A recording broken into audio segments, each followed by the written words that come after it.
Ressonância. Olá para você que acompanha a Rádio TV Unicamp no site e nas plataformas de streaming. Eu sou Trícia Tomé e esse é o Ressonância, o podcast do Hospital de Clínicas da Unicamp, que discute temas da área da saúde, qualidade de vida e outros assuntos de interesse da população.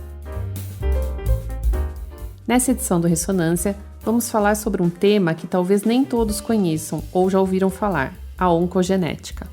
A entrevistada desse podcast é a médica oncologista e coordenadora da divisão do Núcleo de Oncologia do Hospital de Clínicas da Unicamp, Nádia Sklearuk de Siqueira. Doutora Nádia é graduada em Medicina pela Unicamp, onde fez sua residência em Clínica Médica e em Oncologia Clínica, título que também foi conferido pela Sociedade Brasileira de Oncologia Clínica, e pós-graduada em Predisposição Hereditária para o Câncer, pela Faculdade Israelita de Ciências Médicas da Saúde Albert Einstein. Doutora Nádia, muito bem-vinda ao podcast Ressonância. Olá, Trícia. Em primeiro lugar, agradeço o convite aí da participação no nosso podcast do HC, por você e por toda a equipe. E gostaria de falar um pouco mais sobre essa área que é nova e tem sido tão importante aí no que diz respeito ao manejo dos pacientes com câncer e suas famílias. Doutora Nádia, vamos começar a nossa conversa explicando para os nossos ouvintes o que é a oncogenética. É uma nova área dentro da oncologia ou é uma nova área dentro da genética? Ou as duas coisas? Queria que você explicasse um pouquinho para a gente. Tá. Então, a oncogenética é uma área de atuação que envolve as duas especialidades, tanto a oncologia clínica como a genética médica mesmo. Então, a formação ela pode se dar através de uma pós-graduação ou de uma especialização. Então, um dos médicos dessas duas áreas realiza esse treinamento e aí ele passa a exercer essa qualificação a mais. É uma área que vai estudar a associação do tipo de câncer com o fato do paciente ter uma predisposição hereditária para desenvolver esse tipo de câncer, ou seja, é aquele paciente que pode ter nascido com uma mutação em suas células que ao decorrer da vida, predispõe ao risco de desenvolver um câncer. Então, um exemplo disso são as pessoas que nascem com algumas variantes nos genes patogênicas, né, e que têm um risco aí associado, como é o caso do gene do BRCA1, que ficou bem divulgado aí na mídia através da Angelina Jolie. Então, a gente sabe que na família dela haviam vários casos de câncer de mama e câncer de ovário, e aí isso ficou bastante evidenciado pela divulgação da mídia na época, quando ela realizou esse teste e acabou descobrindo ser portadora dessa mutação patogênica e acabou por tomar medidas apropriadas aí para o seu risco. Doutora, o que faz, qual a função, o que faz um oncogeneticista? O oncogeneticista, ele faz basicamente uma consulta médica normal, realizando aí a sua história clínica, retira o histórico familiar, detalha todos os casos de câncer da família. Então, ele vai avaliar com que idade iniciou o diagnóstico do câncer em cada membro da família e tenta tirar o máximo de informação possível. Então, a gente fala que é como se fosse um detetive, ele vai tentar descobrir a história desse paciente e da sua família. Então, ele vai ver se é uma família que permite a gente tirar conclusões ou é uma família muito limitada, que tenha poucas pessoas. Às vezes, a gente tem configurações de famílias que tem só, basicamente, irmãos, não tem muitas mulheres, ou as mulheres que existem não viveram até uma idade maior, e aí a gente acaba não conseguindo concluir acerca de alguns diagnósticos, como é o caso do câncer de mama. A gente vai também ver se existe uma consanguinidade, ou seja, de repente se nessa família existia um casamento entre primos. A gente também vai avaliar o tipo de ascendência dessa família, se ela foi descendente de alguma ascendência que tenha um risco maior de desenvolver o câncer. Então, um dos casos mais assim conhecidos são os judeus Askenazi, que tem um risco aumentado por natureza, então a gente sempre pergunta a respeito disso. E aí o profissional que atende, ele vai fazer um desenhinho dessa história familiar, ele vai elaborar um heredograma, que a gente chama, que é um desenho que vai descrever todos os casos na família.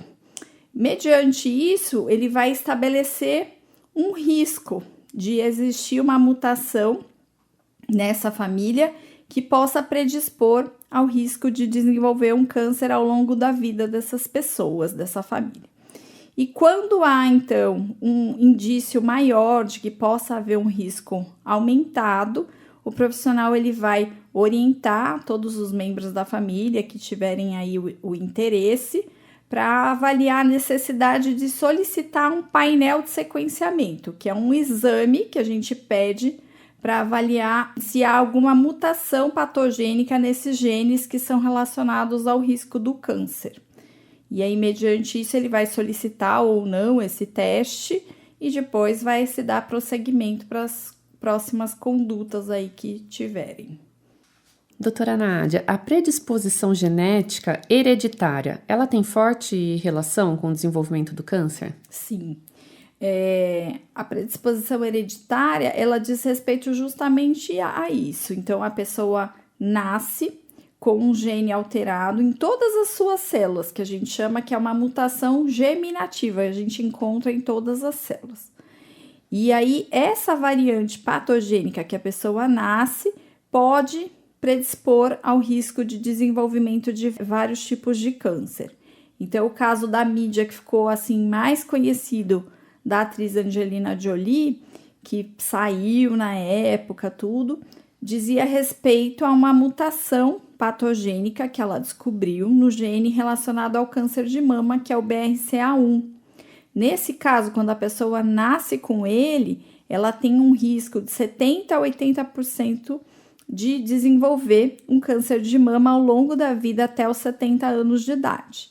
E esse gene ele também aumenta o risco aí do desenvolvimento do câncer de ovário em cerca de 45% ao longo da vida. Então, o que chamou a atenção no caso da Angelina Jolie? Então, ela tinha um histórico de um falecimento da sua mãe numa idade jovem, aos 56 anos, por um câncer de ovário. Ela tinha uma tia que teve um câncer de mama aos 60 anos. E haviam outros casos na família também relacionados, como câncer de mama, câncer de próstata, em vários membros aí da família. Então, isso levou a despertar um interesse na época da Angelina Jolie em procurar uma avaliação médica para saber se ela poderia ter alguma conduta específica. O que dizem, né, o que a gente sabe que foi divulgado na época, é que partiu dela a iniciativa de procurar a mutação patogênica e assim ela fez. E depois disso, ela tomou as condutas de acordo com o achado da mutação patogênica em BRCA1 e acabou adotando medidas redutoras de risco. Então, ela acabou adotando uma mastectomia redutora de risco para diminuir a chance dela desenvolver o câncer de mama ao longo da vida dela, assim como uma oforectomia, uma salpingo-oforectomia bilateral, que implica na retirada das tubas uterinas e dos ovários bilateralmente, que é para a gente evitar o desenvolvimento do câncer de ovário ao longo da vida dela. Então, isso ficou bem notório aí na mídia, bem divulgado. Foi bem falado, né? O pessoal ficou meio em choque, assim. Uma atriz famosa, né? Com todo um impacto aí. Eu lembro que tinha até uma enquete, você faria isso, você tiraria, não sei o que lá, eu lembro disso. Uma atriz aí famosa pela sua estética e tudo mais, então ficou bem divulgado na época, né? Então só que a história familiar que ela tinha era algo que motivava muito psicologicamente, dizem, né, que mexia muito com ela a respeito disso. Então, acho que nesse caso ela não teve aí muita dúvida de acho que é um alívio, né, assim, essa porque conduta. Assim. Pelo menos o que pode fazer para prevenir ela fez, né? A gente fala, essas cirurgias redutoras de risco, por mais que elas não anulem o fato do risco da pessoa desenvolver um câncer, né, a gente fala a retirada das mamas ainda assim existe um risco de 1% que é descrito, né? E dos ovários tem um risco até um pouquinho maior, porque a gente tem a membrana que reveste, né, o abdômen e o peritônio, que também pode ter, né, associação com o risco aí do desenvolvimento do câncer no peritônio, e esse a gente não consegue minimizar, mas a gente consegue reduzir e muito, né, o risco de desenvolver um câncer nesses dois órgãos. Então, acaba sendo uma medida que realmente tem um impacto bem significativo no estresse desse acompanhamento dessa pessoa, né? Sim. E outro caso que também ficou famoso recentemente, que também está relacionado a um câncer hereditário, né? É o caso da filhinha do Thiago Leifert, que apareceu aí em todas as mídias, né? Com o diagnóstico de um tumor nos olhinhos, que é o retinoblastoma bilateral. E esse tumor é um tumor típico aí da infância, mas que é extremamente raro de forma esporádica. E ele é bastante associado à mutação patogênica no gene do retinoblastoma. Isso tem sido muito divulgado aí nas mídias tradicionais e eletrônicas para que as pessoas se alertem para o diagnóstico precoce, né? Porque é um diagnóstico bem típico que se dá com o reflexo pupilar. Você testa o reflexo das pupilas da criança e vê que o brilho, né?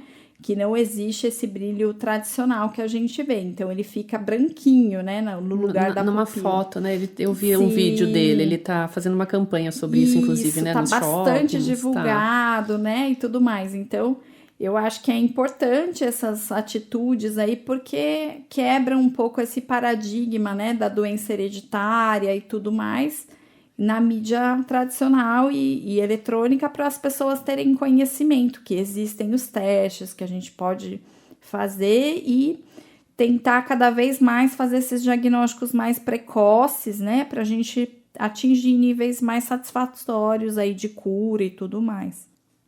Tem algum fator que pode desencadear ou acordar, né, digamos assim, aquele gene que está lá adormecido, fazendo com que se inicie o desenvolvimento de um câncer ou não? Isso é...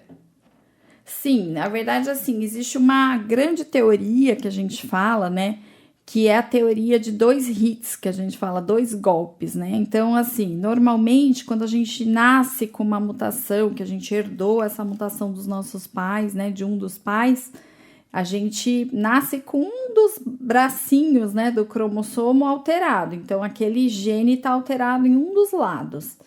E aí, o que acontece? A gente precisa ter algum estímulo ao longo da vida que acabe por terminar, né, essa alteração. Então, alterar do outro lado. Então, a gente fala que existe a alteração que a gente nasce com ela, que é a mutação que acontece num dos genes, né, em um dos bracinhos. E aí, ao longo da vida, a gente vai sendo exposto a diversos fatores aí, que a gente se expõe à radiação, então radiação solar, radiação ionizante, que é a radiação dos exames de raio-x e tudo mais, tomografias. A gente tem os fatores aí alimentares que interferem nesse risco, o cigarro, então diversos fatores, vamos dizer, que são os ruins, que a gente se expõe ao longo da vida, que vai acabar por danificar o outro lado do cromossomo. E aí a gente vai ter um dano bilateral dos dois lados, nos dois alelos. E aí a gente acaba desenvolvendo o tumor.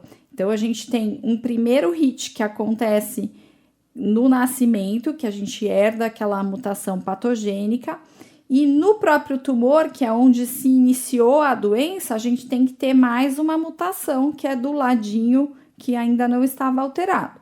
E aí, à medida que acontece isso, é que a gente vai desenvolver o câncer. Então, o que a gente observa, né? Se a gente analisar as células do tumor, a gente vai ter alteração dos dois lados, mas as células gerais do corpo só vão ter alteração em um dos lados. Então, essa é a teoria que se explica, né, para o desenvolvimento do tumor ao longo da vida. Então, à medida que a gente vai vivendo, é que a gente vai expondo, né, a esses riscos e tornando mais suscetível a desenvolver o tumor. Só que a segunda alteração, ela só acontece aonde está o tumor desenvolvido, né? Isso não é detectado no exame de sangue. E quais são os tipos de câncer que estão, cientificamente falando, né, relacionados à genética? Então, a gente tem aí uma resposta que acho que daria para ficar o dia inteiro. Umas 6 horas falando sobre isso. Mas, de forma geral, quase todos os tipos de câncer têm uma forma que pode ser hereditária. A gente ainda não conhece tudo, né? Então, a gente conhece acerca de alguns genes, mas isso não está completamente desvendado, né, para a medicina. Então, a gente tem aqueles subtipos que são muito raros de serem detectados na população geral.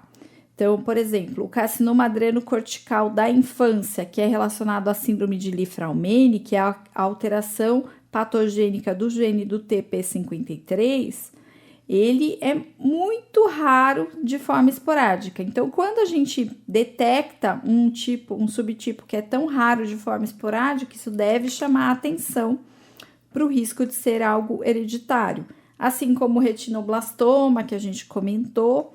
Então, esses são, assim, os típicos, né, das patologias hereditárias. E existem ainda aqueles tipos que são de cânceres mais frequentes na população, então, como é o câncer de mama, o câncer de colo retal, o câncer nos ovários, pâncreas, próstata, estômago, né?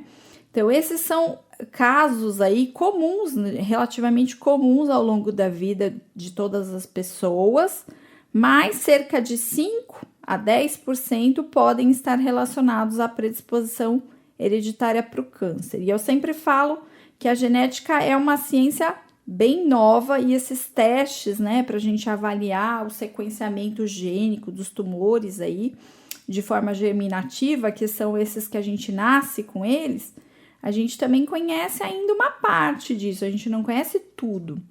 Então, a gente fala, tem determinadas coisas que são completamente desconhecidas. Então, as interações gênicas. Então, às vezes a gente fala, a pessoa nasce com um tipo de gene que pode isoladamente nem estar relacionado ao risco de desenvolver o câncer, mas ela pode ter um outro gene que também isoladamente não tem relação, pelo menos não se conhece, e quando os dois estão juntos, realmente poderia representar um risco mais acentuado para aquela pessoa.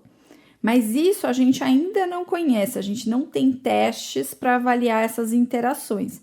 Então, no futuro, provavelmente, talvez essa noção de 5 a 10% dos casos estarem relacionados, talvez ela aumente com esse conhecimento que a gente vai adquirindo aí ao longo dos anos, né? Então, por enquanto, a gente fala de 5 a 10%, mas provavelmente com os conhecimentos, com a melhoria dos testes, provavelmente a gente vai ter talvez um número mais acentuado aí de casos relacionados à genética, né? Existe alguma forma de se evitar o desencadeamento desse câncer? Então, Trícia, assim, quando a gente sabe que a gente nasceu com uma mutação patogênica em determinado gene, que é o caso da Angelina. Que é o caso da Angelina Jolie, existem sim recomendações específicas que são indicadas, né? Então, nesse caso, que é um risco aí de câncer de mama, existe uma estratégia de rastreamento mais intensa. Então, muitas vezes a gente adota uma frequência de rastreio, às vezes maior, com o uso de métodos mais refinados do que o da população geral, né? Então, hoje a gente sabe a recomendação em geral de realizar a mamografia como estratégia do Ministério da Saúde a partir dos 50 anos e no Brasil, em outros países a partir dos 40 anos como estratégia, mas no caso da pessoa ter uma mutação de risco, como é o caso da Angelina Jolie, se fosse optado por essa estratégia de rastreamento, ela poderia ser indicado, por exemplo, uma ressonância magnética, ao contrário da população em geral. Por quê? Porque o risco de desenvolvimento é maior, é numa idade mais jovem, em que a acurácia de uma mamografia, por exemplo, acaba sendo pior, porque essas mamas, em geral, das pessoas mais jovens são mais densas, o que diminui a eficácia do exame, a acurácia dele. Então, acaba implicando num exame um pouquinho mais refinado aí para você tentar fazer esse diagnóstico precoce, né? E a outra estratégia são as medidas redutoras de risco. Então, no caso dela, foi optado por uma cirurgia, uma mastectomia redutora de risco e uma salpingoforectomia dos dois lados para redução de risco do câncer de ovário.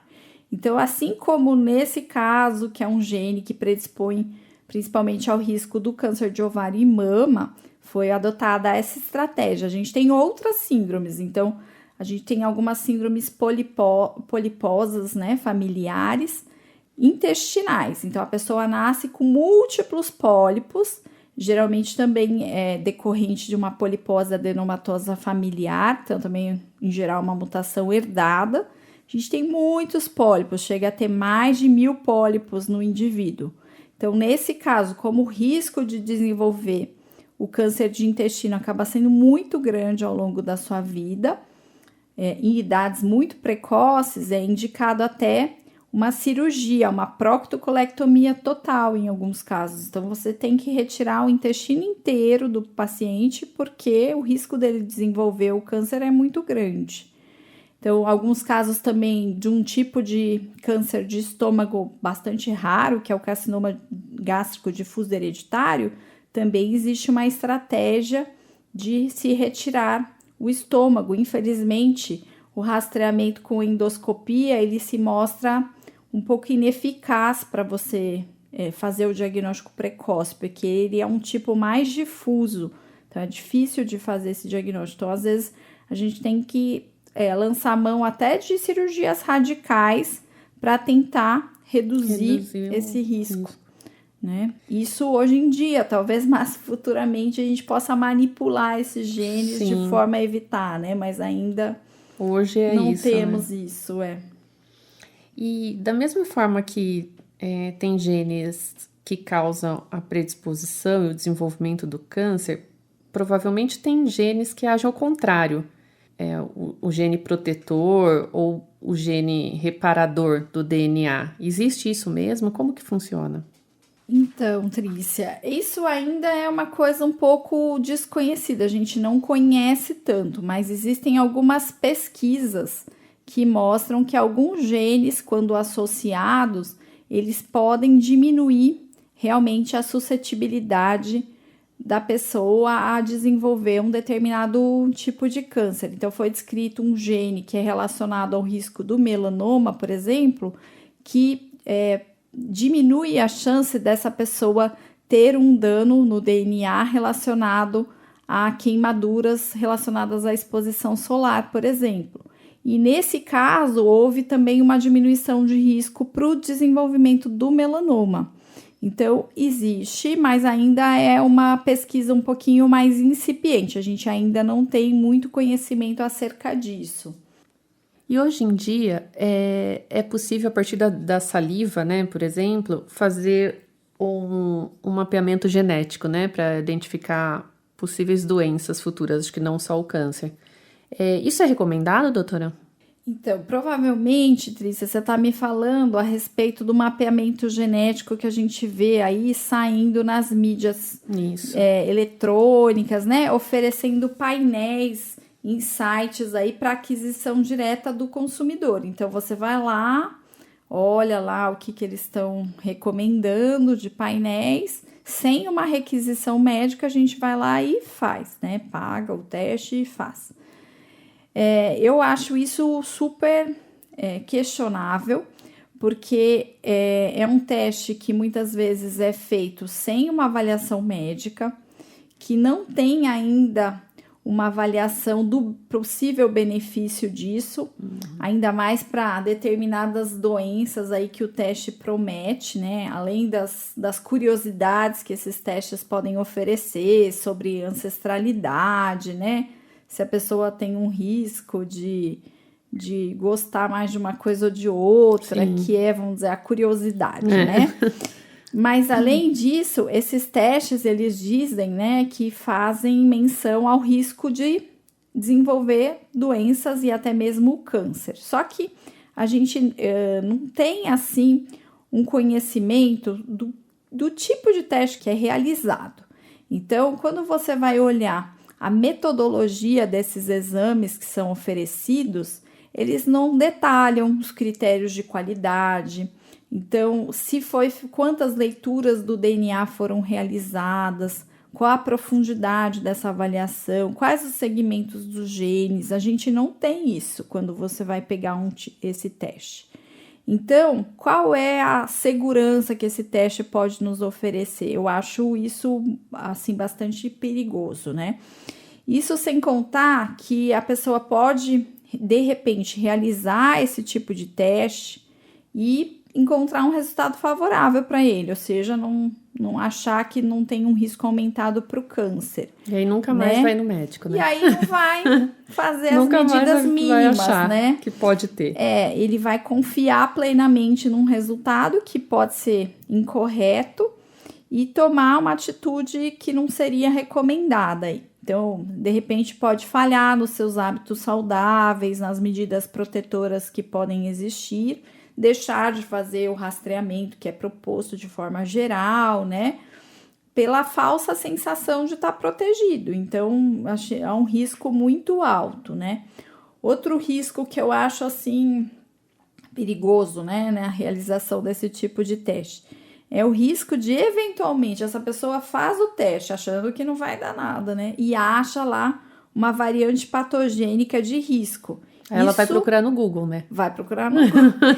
Isso sem qualquer preparo psicológico para isso, né? Porque quando a gente orienta a respeito desses testes, a gente tem uma longa discussão com o paciente, explica os potenciais benefícios, os potenciais riscos de realizar. A gente tem uma conversa bem aberta, aplica um termo de consentimento livre e informado para você ter certeza de que a pessoa entendeu todas as explicações, né?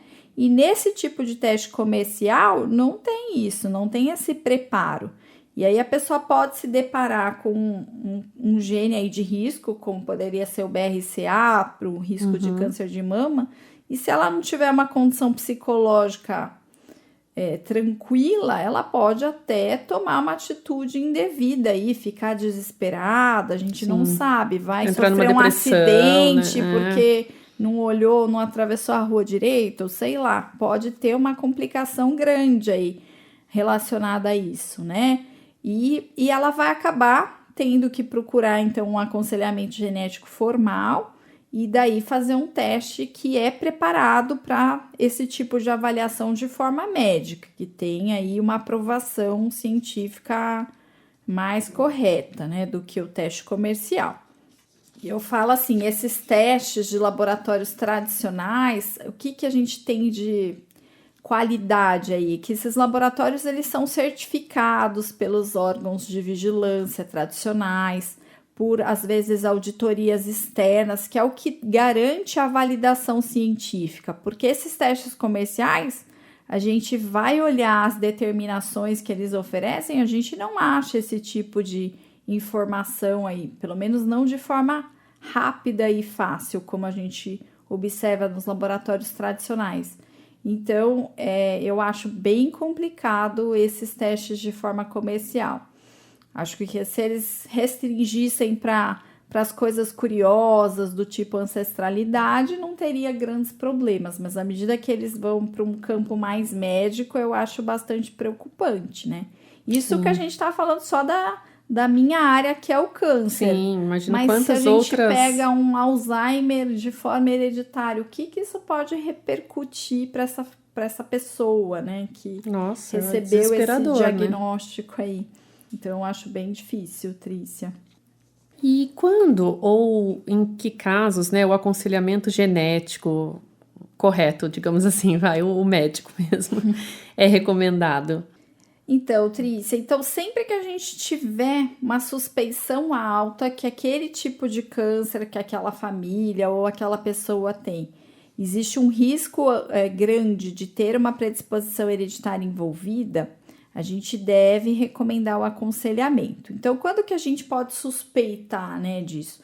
quando a gente vê que são determinados tipos de câncer que não são os tradicionais, que são muito diferentes, que aparecem naquela família, muitas vezes em faixas etárias mais jovens do que o que seria o câncer habitual, né? Então, assim, se a gente fosse falar do câncer de mama, que a gente espera que aconteça depois dos 50 anos, a gente começa a observar em idades mais jovens, abaixo dos 40, abaixo dos 35, você deve suspeitar. Ou então, quando a gente observa apresentações atípicas, então, quando a gente observa um caso de câncer de mama em homem, a gente já tem que levantar essa suspeição, porque é extremamente raro em homens. Quando a gente tem casos de câncer de mama dos dois lados, por exemplo, também leva a uma suspeição maior. E os casos que são semelhantes, então mama e ovário, mama, ovário, pâncreas e próstata, então são os casos de cânceres assemelhados que a gente fala, né? E a gente observa que naquela família, todas as gerações têm lá um caso de câncer, como foi lá o caso da Angelina Jolie, que foi isso que levantou a suspeição. E aí, nesse caso, a pessoa vai procurar uma avaliação, um aconselhamento oncogenético e vão ser discutidos com o profissional os benefícios potenciais da testagem, os riscos, as repercussões. A gente explica quais são os resultados que a pessoa pode obter. A gente vai ver o psicológico dessa pessoa, se ela está preparada para realizar esse teste. Muitas vezes você pode estar diante de um perfil mais depressivo, que talvez não seja o momento de solicitar o teste, né? Eu sempre falo isso para os pacientes. Às vezes eles estão vivendo um momento complicado no cuidado da saúde deles, ou uma situação complicada que a gente muitas vezes não sabe avaliar, e às vezes não é a hora de fazer esse teste. Então a gente posterga. Esse teste, assim, a gente fala, não é uma urgência saber se a gente tem um gene alterado, porque a gente já nasceu com ele. Então, muitas vezes não existe essa pressa toda de se realizar esse teste. Então, você tem que ver isso, qual que é o momento ideal, né? Porque às vezes a gente pode causar um transtorno na vida do paciente solicitando o teste naquela hora. Então, isso tem que ser levado em consideração. Por isso que eu acho que só pedir o teste ou só a pessoa ir lá e fazer o teste, eu acho muito difícil, muito complicado mesmo. E, doutora, esse teste, ele tem pelo SUS ou somente particular? Então, Trícia, infelizmente, ainda não há cobertura pelo SUS para a realização desses painéis de sequenciamento, né? Então, ainda não é possível fazer de forma tradicional pelo SUS, só mesmo através dos protocolos de pesquisa. Então, se determinada instituição está desenvolvendo um protocolo de pesquisa para os pacientes SUS, pode ser que seja possível realizar esse painel. Mas, à medida que os custos, né, vão diminuindo, já que é uma tecnologia que já não é tão nova mais, os custos devem diminuir. E aí, talvez isso seja possível de ser realizado num contexto aí, num preço mais acessível e ser incorporado pelo SUS, mas por enquanto ainda não é possível. Então, por enquanto, a gente tem o acesso a esses exames somente em clínicas particulares e para os convênios médicos, mas também de acordo com os critérios estabelecidos no rol da Agência Nacional de Saúde Suplementar, que é quem determina essa normativa, né? Então, se o paciente estiver dentro das diretrizes propostas pela ANS, o médico consegue solicitar esse teste através do plano de saúde do paciente. Tem um filme que é muito interessante chamado Gattaca, né, de 97, em que é possível prever e controlar toda a vida de uma pessoa através da genética. Isso é só ficção científica ou a gente tá perto disso já? Então, né, interessante esse filme, né, se a gente olhar aí esse Gattaca, são as letrinhas que são as bases nitrogenadas do DNA, né, é bem legal esse nome aí, que é o sequenciamento dele, né.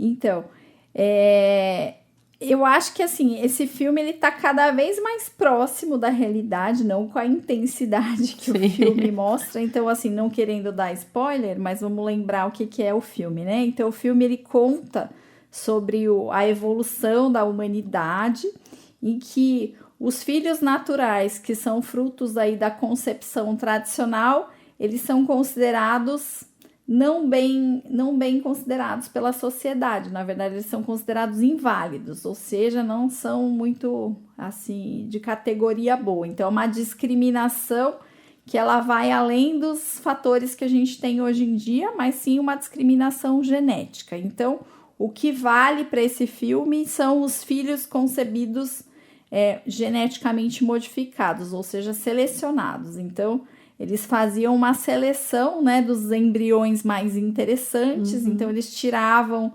aqueles genes que poderiam ocasionar uma doença ou ocasionar uma qualidade que não seria adequada. Então, vamos supor, a miopia, ela era retirada lá. Então, só podia ter gente que enxergasse perfeitamente, né? Então, nesse filme, ele selecionava as pessoas boas, vamos dizer, os válidos, e as pessoas ruins, que são as das concepções normais aí.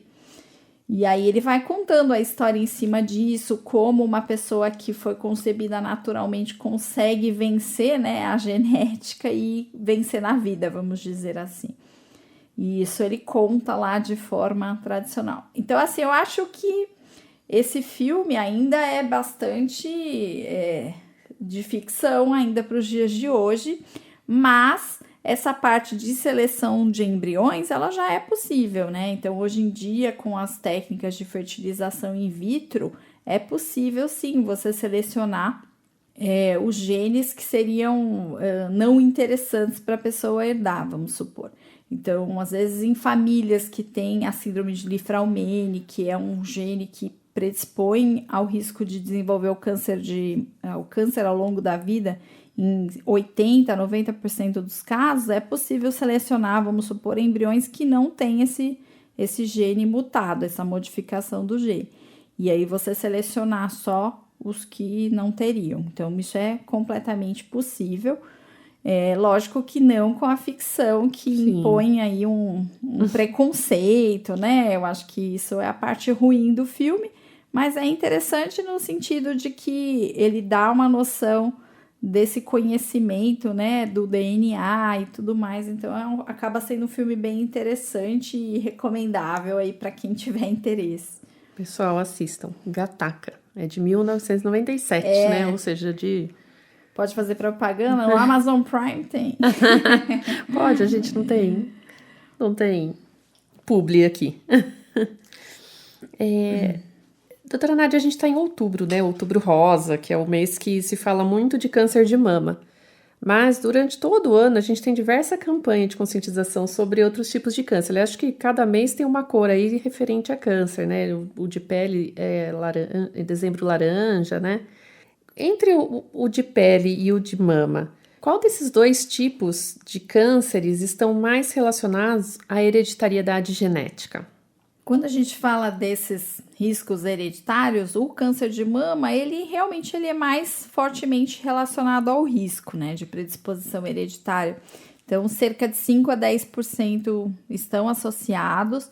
O câncer de pele, mais comum na população que a gente tem, que são esses tipos que a gente vê frequentemente, às vezes em pessoas idosas que tomaram sol a vida toda, né? Então, o carcinoma basocelular, o carcinoma escamocelular, esse é muito mais relacionado ao risco da exposição solar ao longo da vida. Mas ainda assim, existem casos aí mais raros, né, de síndromes hereditárias que predispõem o risco, né, de desenvolvimento de câncer de pele relacionado à síndrome. Então, tem uma síndrome bem rara que chama xeroderma pigmentoso, que predispõe ao risco de câncer de pele, mas é uma síndrome autossômica recessiva. Então, se a gente lembrar lá da genética que a gente tinha na escola, né, quando tem o azinho alterado. Azinho, então, tem que ter os dois lados, o azinho.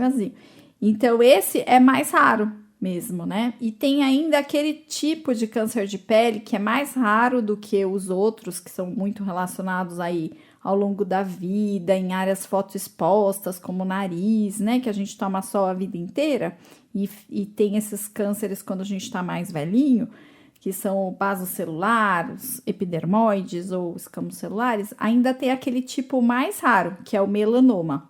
O melanoma, que é um câncer de pele que preocupa mais do que os outros, porque ele tem um risco de disseminação muito maior. Enquanto que os outros, normalmente, a gente faz cirurgia e já resolve, né? O melanoma já é um tipo que tem um risco maior de se disseminar, de dar metástases em outros órgãos, então a gente se preocupa mais com ele. E esse sim, tem alguns casos que são relacionados a síndromes hereditárias do melanoma hereditário, mas todos eles fortemente relacionados ao risco da exposição solar, né?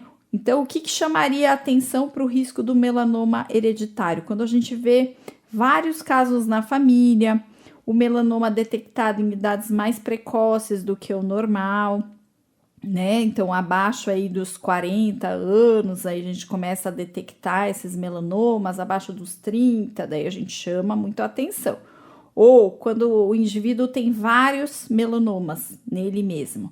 Então, isso chama muito a atenção. Mas lembrando que, apesar de ter um risco hereditário, as recomendações são as mesmas. Então, controlar a exposição solar, evitar o sol naquelas áreas mais críticas, né? Apesar de que no Brasil é complicado até falar de horário, né? Porque é sol o tempo todo quase.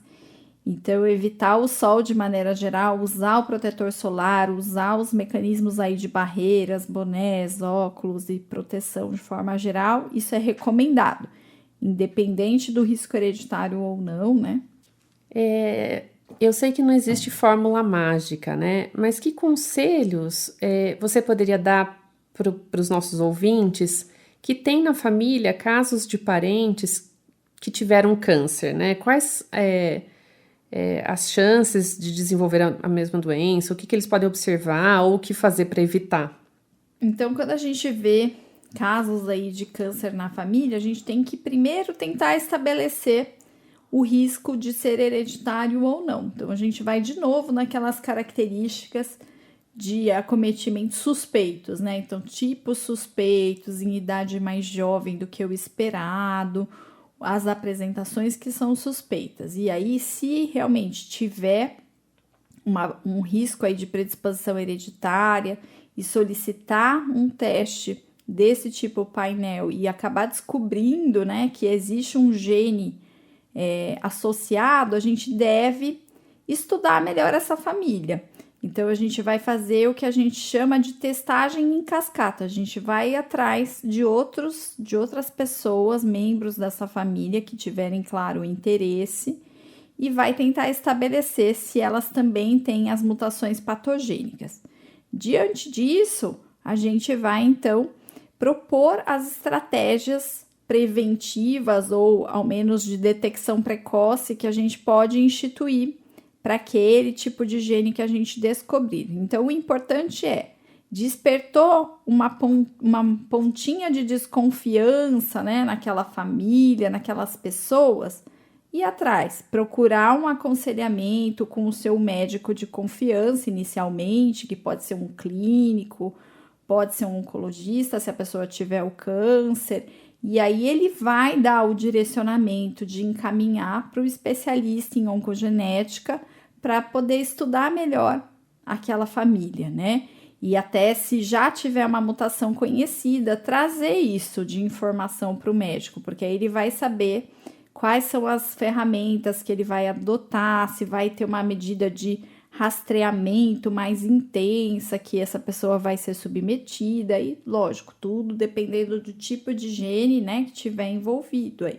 E eu falo isso sempre, os nossos genes internamente a gente não consegue modificar, a gente por enquanto não, no Gataca eles já modificaram lá, mas na vida real a gente ainda não modifica, então o que a gente nasceu, mas a gente tem como controlar os fatores externos, então assim, adotar os hábitos de vida saudáveis, então evitar a exposição solar, usar protetor solar, a gente fazer as medidas de rastreamento que tiverem recomendadas para o nosso caso, para a nossa idade, conforme aí as diretrizes médicas de forma geral, a gente adotar dietas saudáveis, adotar a prática de exercícios físicos regulares. Então, tudo isso que é controlável, evitar o cigarro, tudo isso que é controlável, cabe a nós vigiar e tentar fazer o melhor possível, né? Mas a parte do nosso DNA a gente realmente não consegue modificar, então a gente tem que modificar o nosso externo, que é o second hit, que a gente fala, né? O segundo passo aí do dano do DNA. Então, o segundo passo do dano do DNA, a gente tem como controlar isso, né? Que são os fatores ruins. Então, evitar tudo que seja de ruim pra gente, que a gente já sabe. Alimentação, evitar excesso de bebidas alcoólicas, né? Tudo que for ruim pro risco, né? A gente tem que tentar evitar mesmo. Bom, doutora Nádia, antes de encerrarmos esse podcast, eu gostaria que você deixasse uma mensagem final para os nossos ouvintes ou encerrasse nossa conversa complementando algum tema que foi abordado aqui hoje. Então, Trícia, em primeiro lugar, agradecer novamente o convite do podcast do HC. Eu falo que o HC é a minha segunda casa, né? Então, tem a minha casinha normal e o HC é a segunda, porque eu quase moro lá mesmo. São muitos anos aí de dedicação, então eu tenho muito orgulho de trabalhar e assim, a minha mensagem é realmente para dedicar mesmo a todo mundo que está ouvindo, para despertar essa sementinha do conhecimento da oncogenética, né? A gente sabe que o manejo do paciente oncológico, ele é muito delicado, ele impõe aí desafios diários para a gente, né? De tentar oferecer cada vez tratamentos melhores, com o desafio aí de atingir maiores chances de cura, sucesso, né? E quando a gente não consegue isso, a gente fala, a gente quer pelo menos trazer a qualidade de vida para o paciente, o conforto, a dignidade e aumentar cada vez mais os tempos de vida de cada um dos pacientes. Então, esse é o principal desafio que a gente tem. E é um desafio, assim, enorme, porque a gente está num país que tem realidades difíceis e díspares, né? No SUS, fora do SUS, Sim. Os custos são astronômicos, cada vez maiores aí dessas novas tecnologias, né? Então, a gente tem um desafio gigante. Mas, o que a oncogenética pode trazer de interessante para a gente, né? Que eu entendo.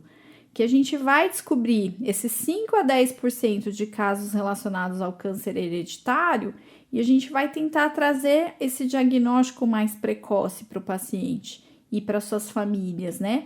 E às vezes até mesmo para quem ainda não desenvolveu o câncer. E aí vai ser legal porque a gente vai conseguir trazer as medidas pertinentes, redutoras de risco, diagnósticos precoces, com taxas aí de sucesso muito maiores do que a gente conseguia atingir sem isso.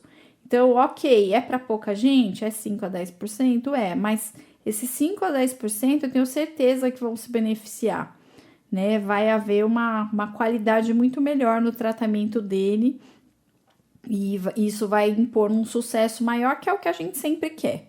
Trazer para o paciente oncológico, né? Já é um desafio psicológico, um desafio social, são muitos desafios, né, que o paciente enfrenta.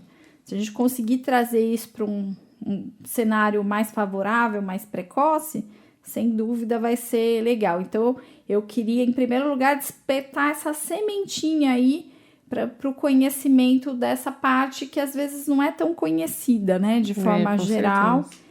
E outra coisa que eu queria trazer aqui é deixar o convite para quem puder participar e ajudar na corrida que vai ser promovida pelo HC, o HC Run, que vai ocorrer dia 26 de novembro de 2023 para arrecadar fundos para o HC Unicamp e direcionar também para a oncologia, que é uma área que precisa tanto, tem uma demanda tão alta, né? Cada vez está mais difícil para as pessoas, então a gente precisa melhorar a nossa área, que tem uma demanda muito alta. Eu falo assim, o câncer hoje em dia é a segunda causa de morte, né, na população.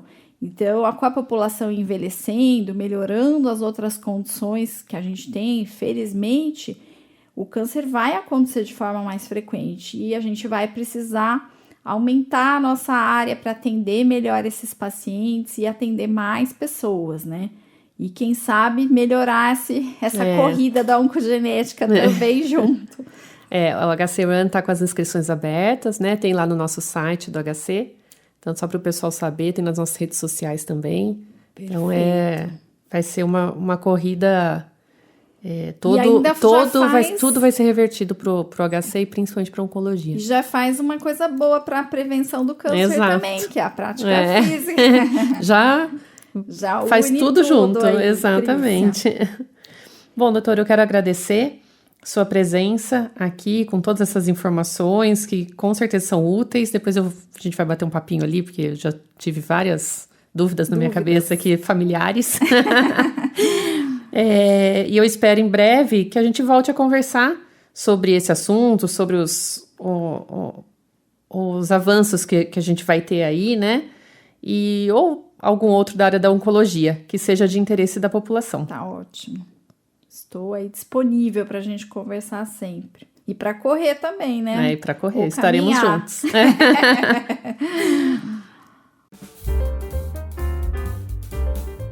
Esse foi o Ressonância, o podcast do Hospital de Clínicas da Unicamp, em parceria com a SEC Rádio TV Unicamp, para falarmos sobre saúde, bem-estar, qualidade de vida e outros assuntos da área médica que impactam a vida das pessoas. Trabalhos técnicos de Otávio Silva. Acompanhe os nossos canais de comunicação no portal unicamp.br, no site do HC em www.hc.unicamp.br, nas nossas redes sociais. Obrigada pela companhia e até o próximo programa.